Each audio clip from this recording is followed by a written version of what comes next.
खबर शामिल करते हैं मीरपुर माथलियों से। पाकिस्तान मुस्लिम लीग नून सक्खर डिवीज़न के सदर इमदाद हुसैन बल्लू, जनरल सेक्रेटरी अली असगर मिलन, सीनियर नायब सदर ज़करिया सोमरो, डॉक्टर रहीम बख्श कोराई, दीन मोहम्मद लशारी, दीगर की लाशारी हाउस मीरपुर माथलियों में प्रेस कॉन्फ्रेंस।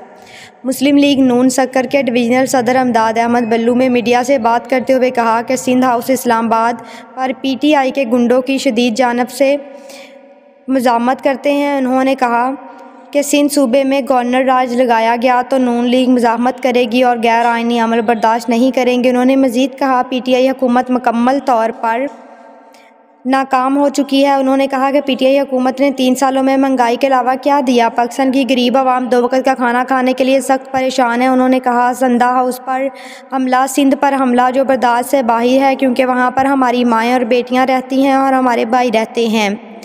सिंध की आवाम इस वाक़े पर एहतजाज करे। उन्होंने मज़ीद कहा PDM का 24 मार्च को कराची से निकलने वाले लॉन्ग मार्च का रोहड़ी में शानदार इस्तकबाल किया जाएगा और 25 तारीख को इस्लामाबाद में D चौक पर धरना दिया जाएगा। उन्होंने कहा अब न्याजी हुकूमत के थोड़े दिन रह गए हैं, अब आवाम को न्याजी से निजात मिलेगी। Zaheer Ahmed Kulachi, deputy bureau chief, Mirpur माथलियों।